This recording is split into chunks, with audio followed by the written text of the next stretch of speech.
ಧಾರವಾಡದಲ್ಲಿ ಲೋಕ ಅಖಾಡ ರಂಗೇರಿದ್ದು ನಾಳೆ ಬಹಿರಂಗ ಪ್ರಚಾರಕ್ಕೆ ಅಂತ್ಯವಾಗಲಿದೆ. ಹೀಗಾಗಿ ಇಂದು ಮೈತ್ರಿ ಅಭ್ಯರ್ಥಿ ವಿನಯ್ ಕುಲಕರ್ಣಿ ಪರ ಮಾಜಿ ಸಿಎಂ ಸಿದ್ದರಾಮಯ್ಯ ನವಲಗುಂದ ಪಟ್ಟಣದಲ್ಲಿ ಭರ್ಜರಿ ಪ್ರಚಾರವನ್ನು ನಡೆಸಿದರು. ಇದೇ ವೇಳೆ ಮಾತನಾಡಿದಂತ ಅವರು ಪ್ರಧಾನಿ ಮೋದಿ ವಿರುದ್ಧ ವಾಗ್ದಾಳಿಯನ್ನು ನಡೆಸಿದರು. ಬಿಜೆಪಿ ಒಂದು ಕೋಮುವಾದಿ ಪಕ್ಷ, ಜಾತಿ ಹೆಸರಿನಲ್ಲಿ ಮತ ಕೇಳ್ತಾರೆ ಅಂತ ಕಿಡಿಕಾರಿದ್ರು.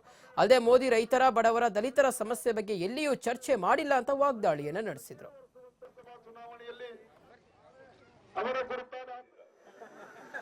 ನಾನು ಇವನ್ನೆಲ್ಲ ಕರ್ಕೊಂಡು ಹೋಗಿ ನರೇಂದ್ರ ಮೋದಿ ಅನಂತ್ ಕುಮಾರ್, ಸದಾನಂದ ಗೌಡ, ಜಗದೀಶ್ ಶೆಟ್ಟರ್, ಈಶ್ವರಪ್ಪ, ಪ್ರಹ್ಲಾದ್ ಜೋಶಿ, ಶೋಭಾ ಕರಂದ್ಲಾಜೆ,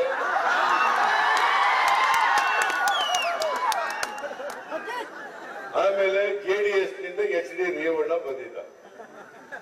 ನಾನು ಇವನ್ನೆಲ್ಲ ಕರ್ಕೊಂಡು ಹೋಗಿ ನರೇಂದ್ರ ಮೋದಿಜಿ, ಕರ್ನಾಟಕದಲ್ಲಿ ಬರಗಾಲ ಇದೆ, ನಮ್ಮ ರೈತರಿಗೆ 2 ವರ್ಷ ಏನು ಬೆಳೆದಿಲ್ಲ, ಅವರು ಪಾಪ ಸಾಲ ಮಾಡ್ಕೊಂಡಿದ್ದಾರೆ.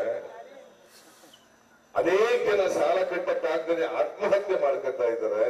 ನರೇಂದ್ರ ಮೋದಿ ಅವರಿಗೆ ವಾಗರದೆ ಒಪ್ಪಲಿಲ್ಲ ಸಾಲ ಮನ್ನಾ ಮಾಡ್ಲಿಕ್ಕೆ. ಇವ್ರಿಗೆ ಹೇಳಿದೆ, ಮತ್ತೆ ಹೇಳಿದೆ, ಇವ್ರಿಗೆ ಹೇಳ್ರಿ ನೀವಾದ್ರು ಅಂತ. ಜಗದೀಶ್ ಶೆಟ್ಟರಿಗೆ, ಪ್ರಹ್ಲಾದ್ ಜೋಶಿಗೆ, ಸದಾನಂದ ಗೌಡನಿಗೆ, ಅನಂತ್ ಕುಮಾರ್ಗೆ, ಶೋಭಾ ಕರಂದ್ಲಾಜೆಗೆ ಇವ್ರಿಗೆಲ್ಲ ಹೇಳಿದೆ. ಆ ಈಶ್ವರಪ್ಪ ಅವನು ಬಂದಿದ್ದ. ಗಿರಾಕಿಗಳು ಪ್ರಧಾನಮಂತ್ರಿಗೆ ಒತ್ತಾಯ ಮಾಡಲೇ ಒಂದು ಕೋಮುವಾದಿ ಪಕ್ಷ,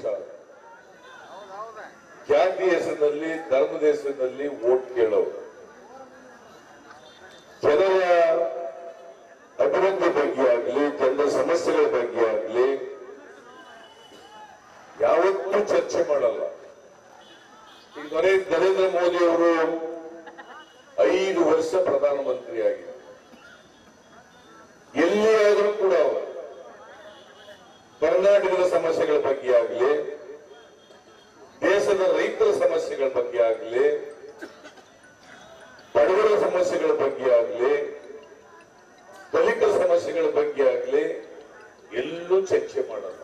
ಪ್ರಧಾನಮಂತ್ರಿಯವರನ್ನ ಮನವಿ ಮಾಡಿಕೊಂಡು ಅವರಿಗೆ ಈ ಕಳಸಾ ಬಂಡೂರಿ ನಾಲಾ ವಿಚಾರದಲ್ಲಿ, ವಿವಾದದಲ್ಲಿ ನೀವು ಮಧ್ಯ ಪ್ರವೇಶ ಮಾಡಬೇಕು,